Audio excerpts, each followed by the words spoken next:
In this video, we'll go over the BRRRR method together and review what's good about it, what's bad about it, and what we gotta be careful if that's what you decided to do as a new investor. If you're new to this channel, my name is Omar Mohammed. I'm a real estate investor and I'm a coach and a mentor, and I help new investors get into real estate even if they have no money. So let's go ahead and dig right in. So first, what is the BRRRR?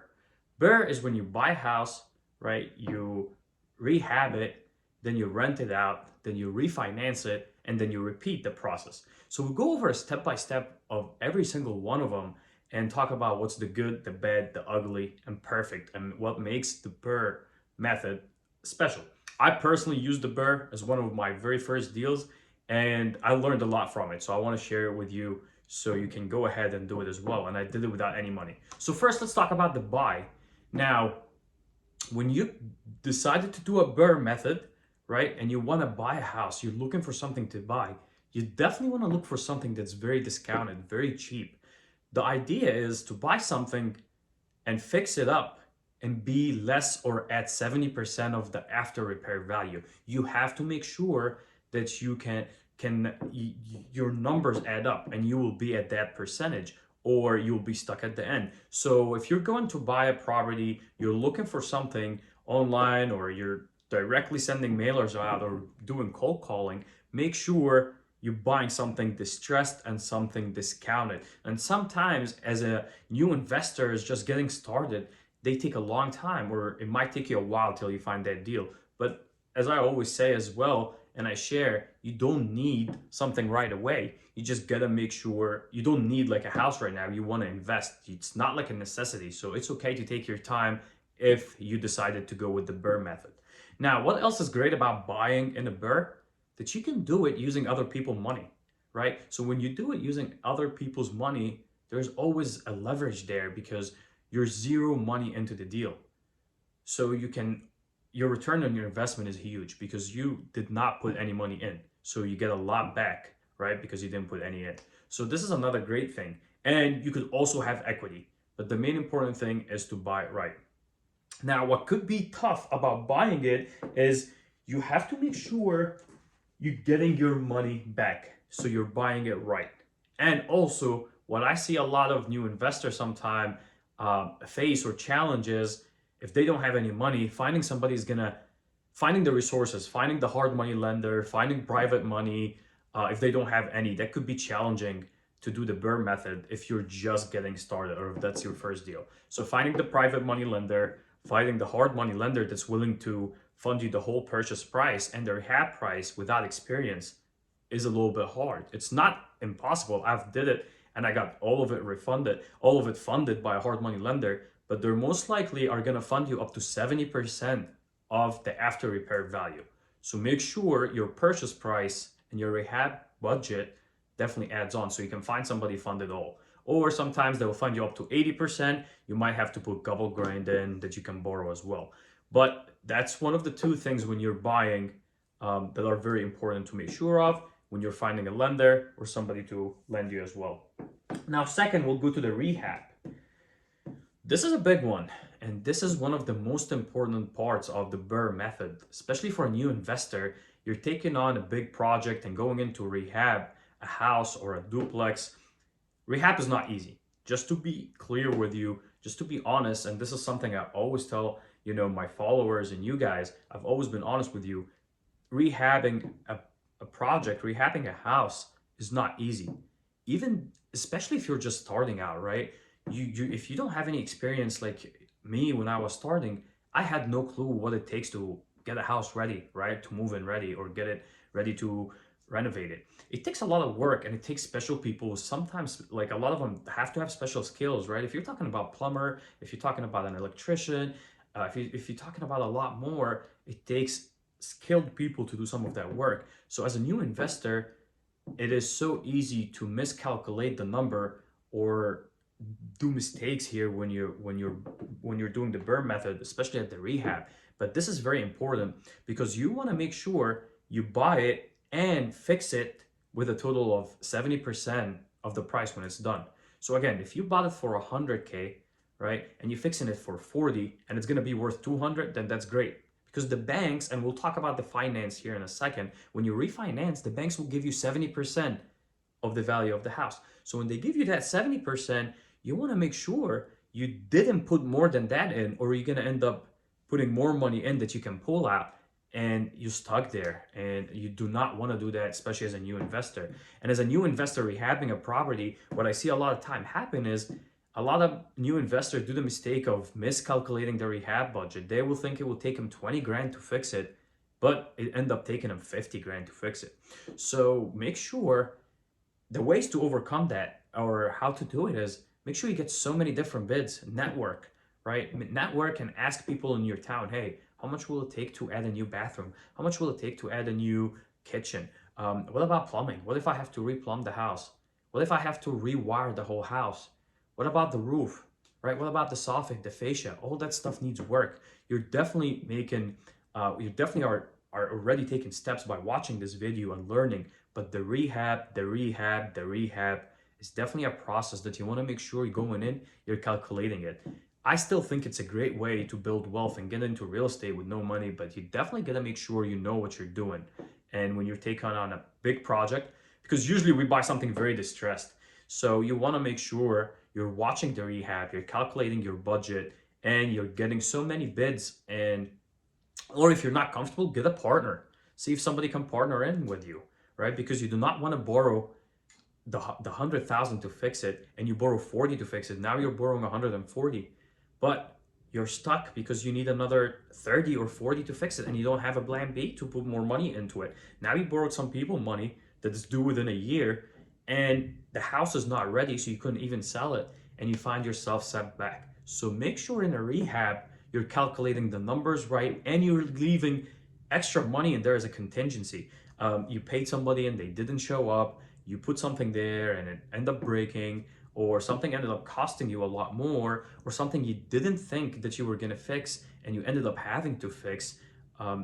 You will have to have contingency in there. So I know I spend a lot of time talking about the rehab, but it's the most important and critical piece of the BRRRR, especially for new investors. So what's good about it though, that you'll get to learn so much.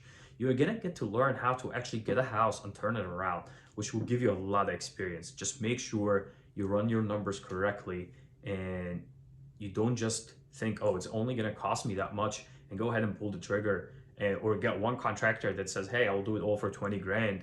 Then you just go ahead and get started. Always have a plan B, what you're gonna do if that happen, and get so many, not even two, get so many more opinions before you move on.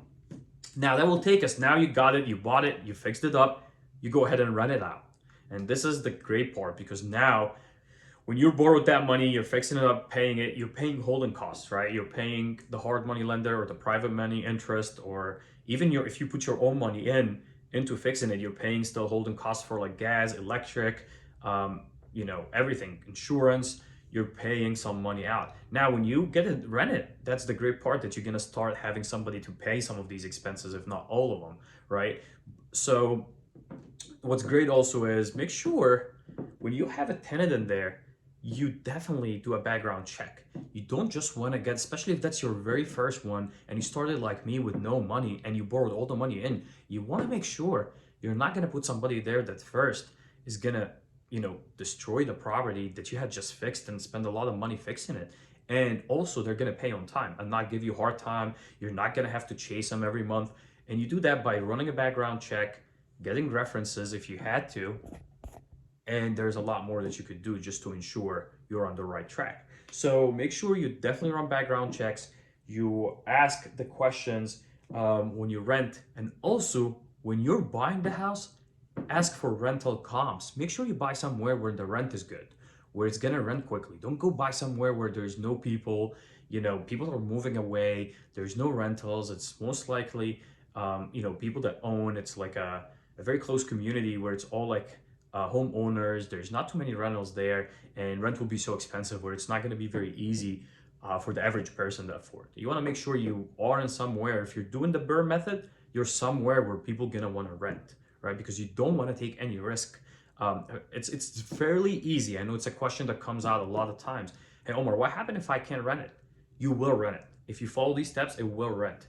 You know, there's not a whole lot of places to rent right now. Places go by fast when you're looking to rent, and it will rent. So don't be scared about that. Just make sure you scan your tenants and pick the best tenant out of all of them, and definitely get a security deposit as well. All right, and do background check. So, and a credit check. There you go. So once you rent it out and you start collecting the money, it takes you right to the next step, which is the second most important step. You know, all of them are important, but this is a very important one as well, and that is refinancing. So what it is now you have the house, you borrowed the money, or you put some of your money. In most of your cases, you borrowed money, right? Or because you're like me, you didn't have money to start in. And when I did mine, I had borrowed all the money. Now I'm going into the banks to try to get refinanced, so I paid the hard money lender back. So the good part is the banks will give you up to 70%. Some of them can give you a little bit more, some of them will give you a little bit less. But step number one, before you even buy any houses or do anything, go talk to some of the credit unions. Now, some of the big banks will not deal with that, right? There's just too small for them right now. But your credit unions, some brokers out there in your local community, or reach out to me. I have a lot of great people that can help you as well. Will find a good loan for you that you can get pre-approved from. What you don't want to do is you don't want to go throughout all that way and find out you cannot get refinanced because something on your credit or some history or whatever, or just the property not worth, or that this bank doesn't finance, and you're stuck. Now, good thing is you will have solution. If it's fixed, you can just sell it and pay people back, but you end up paying taxes. So you want to make sure to avoid all that and get pre-approved before you even start the process. Go and talk to your local credit unions, talk to some brokers and ask them, hey, I want to know that if I go ahead and go with that, I'll be able to pull the money back. Can you get me pre-approved? And they absolutely will. Now, what happened is when you go refinance, also when you're in that step asking if you get pre-approved, ask the bank, what is the maximum LTV that I can get out? Again, I'll repeat that one more time. Ask what's the maximum loan to value that you can pull out, because what you don't want to happen is you don't want to find out that you can only pull out 50% of the property value. They will only give you 50% of what the house value is. You want to make sure it is 70% or enough of the money you have in. So if you're all in 70% and you borrowed all that money, you want the bank to give you 70% of what the property's value is, so you can pay people back or to get your money back if you put your own money, and you can do it again. So make sure you ask that bank in the beginning what percentage you give, loan to value or what. Also, they also take in perspective that it's rented. So make sure you get good rental income. Make sure it has, because that can add to your income as well, and it adds to the value of the property when it's rented high and it's a good rental and the rental is coming in. Another thing to ask is, ask the bank. All that before you even start, when you go get pre-approved, ask what's their seasoning period. Again, what is their seasoning period? Seasoning period is some banks want to see the property and the tenant is in it for a little bit before they do the cash out, before they give you the money, right? And that usually sometimes is 6 months to a year. The one I went with didn't care about seasoning period. They said as far as 3 months where we'll be able to refinance. So make sure the one you're going with, you know these 3 questions. What's the percentage? And make sure you get pre-approved that they will give you the money. And as well, make sure you the seasoning period. Ask for the seasoning period. Now, when they do the refinances, another thing that also with the BRRRR that could be tough with somebody new is if you didn't do your numbers right, they send an appraisal.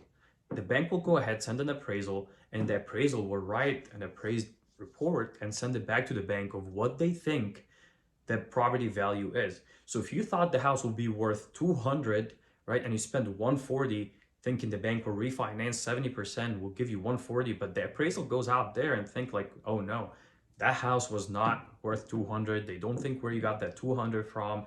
You can give them comps, but you know, you did your comps wrong or did your numbers wrong as a new investor, they will, you won't be able to pull all the money back, because let's say they came back and said it's only 150. That means the bank will only give you, I believe it's 80, let's see, 150 times 70%, 105. That means the bank will only give you 105. Now, if you're all in 140, you're stuck, right? So make sure you run your numbers correctly, and you buy correctly. Now, once you refinance and pay people back, also remember there's closing costs that you will have to factor in as well. And what I see is a lot of investors don't factor that was the 70%. So make sure you leave yourself enough room to be able to refinance as well. Again, the BRRRR method overall, and then you can repeat the process, right? So in my scenario, I've gone through all that, paid the hard money lender back in, and I have a tenant. Now I'm gonna go find another property like that and repeat the process again. And then as you repeat it and do it more and more and more and more, you'll end up making it easier for you, right? You'll end up having a team. You will know the electrician, you will know the plumber, you will know everyone that you need to do, you will know the lenders. So first, as a new investor, the BRRRR could be very uh, could be very critical and very important for you as a tool to use if you're going with a BRRRR method for your very first deal. But just please make sure you're calculating your numbers, you're running it with other investors, and you're doing your homework. All right, if you enjoyed that video, make sure you give me thumbs up and follow and subscribe, and leave down in the comment if you have any questions, and feel free to connect with me. Ciao.